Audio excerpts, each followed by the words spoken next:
Hello and welcome back to the video series dedicated to all the sweaty Muppet James Bond villains that DJ in Lisa Vanderpump's restaurants. That's right, I'm talking about Bravo's original series, Vanderpump Rules Season 7, Episode 3. We're already on Episode 3, and I can already tell that this is going to be a very heavy James Kennedy drama season. So if you're into that, this is the season for you because you get also a little splash of Scheana drama. That's right. So let's start off where last episode left off, and that was in Pride. We're still in Pride at Sir, and James just tried to body shame Katie and tell her that she looks big in those shorts or her own outfits and stuff.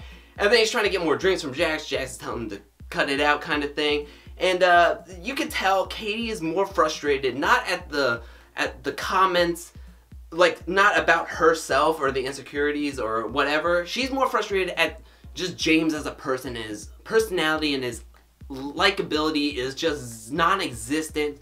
So she's getting very frustrated. She wants to go talk to Lisa, and she's thinking about going to talk to Lisa, and that's where we kind of start this episode. James doesn't seem very remorseful because he's throughout his confessionals is still making like kind of like fat jokes and calling Katie big and all this other stuff. And these confessionals take place months and months after all these other when all these events happen. So when when Schwartz actually comes up to him, when Tom and Sandoval's father is there at Sir having lunch, and then he goes over to James, who's DJing, and he's like, "Hey, yo, that's not very nice. You shouldn't be calling my lady big. She's sexy. She's luscious." And James is like, "Oh, I know, mate. I'm sorry. I didn't mean to." And then but you did. You're still saying all this stuff in your confessionals, and it's going to be played, and you're going to be at the reunion kind of thing. So anyways, another piece of this puzzle is Raquel. She decides to stay with James, even with the whole Hope coming to her, telling her about it, telling her that she's been having sex with James for like 3 years now, and that's well within Raquel and James's relationship and whatnot. And Raquel's just like, "No, I'm gonna stick with my man, and I'm gonna stick by him and whatnot." And in this episode, we find out actions do have consequences because it's Peter and Carter's birthday, which if you don't know who Carter is, that's Kristen's boyfriend, who we never ever see or talk to in the series yet. But it's their birthdays. Peter's the manager. They have their birthdays together. They're conjoining, and he actually calls James and Raquel at the start of this episode and is like, "Hey, I have to disinvite you to my birthday because of all the stuff that's happened, and I don't want drama at my own birthday. I want to have a good time." And you know what? Everybody else has a great time. Everybody is having an awesome time walking around, eating hors d'oeuvres, joking around with each other, having a laugh. Even Ariana and Stassi are having a great time. These two were never getting along. You had Stassi, the drama queen, full of emotions, full of just wanting to soak up the drama and the limelight. And then you had Ariana, who's like this emotionless robot who is just wanting to just hang out and have a cool time and be mellow and not deal with trauma or emotions. These two are having, what world are we living in that they are actually friends? But I'm enjoying it. The only thing that comes in and throws a monkey wrench is when Scheana walks in and everybody just gets like a sour look on their face and it's just like, ugh. And Scheana talks about how Hope has brought up some stories or made up some stories, but she also believes, she like does this flip-flop where she's like, "Oh, Hope makes up stories and whatnot, and she's done it in the past, but also I believe James could have cheated, but also we don't know the full details, but also Raquel's young and all this other stuff." Just pick a side, alright? But I think with Stassi and Katie having a problem with Scheana, it doesn't matter what she says. She could be fully in agreement with Stassi and Katie. I think they're already annoyed with her and already at the threshold of not liking her, that they're just like, whatever. Like, whatever you say, I'm already annoyed with. We all have those people, right? You don't shake your head no. I know you do.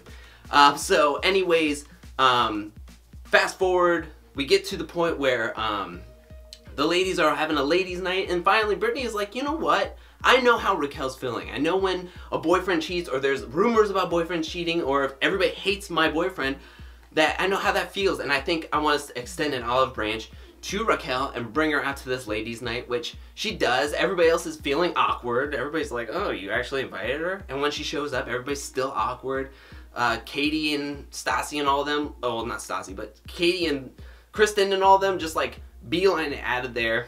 And then Brittany and Ariana are there talking to Raquel, and Raquel wants to blame all of James's terrible behavior to his drinking, which everybody else is like, I'm not giving him that crutch. I'm not saying, I'm not going to stamp that approval and be like, okay, as long as he stops drinking, he can hang out with us. Which is not going to happen. He already told Lisa he wasn't going to drink anymore, and he drank so much at Sir's Pride Day. And so Katie's like, I don't care what it's about. He's done this before. He's done this many a times. He's done it to Scheana. He's done it to Katie twice. He's done it to so many people, say his negative, rude comments, and it's just like in people's faces, and then he just has to apologize. He always says it, then has to apologize, and then he like doesn't really mean the apology because he'll do it again, or he says in his confessions all this other garbage.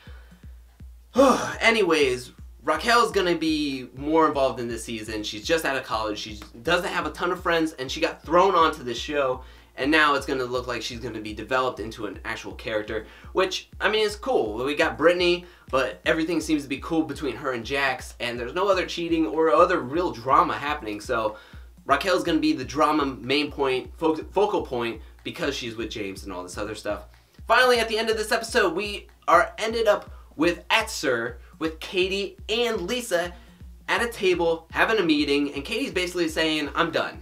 I'm done with James. I'm done with hanging out with James. I want to be able to go to work and enjoy my line of work, talk to people, feel comfortable, feel able to be myself around work. And with James making all of his weird and rude comments, I don't think I can do that. So she basically gave Lisa an ultimatum, which I don't think you do that normally. You don't really give Lisa ultimatums. She gives you ultimatums like she did James, and now it seems like he's on his last foot.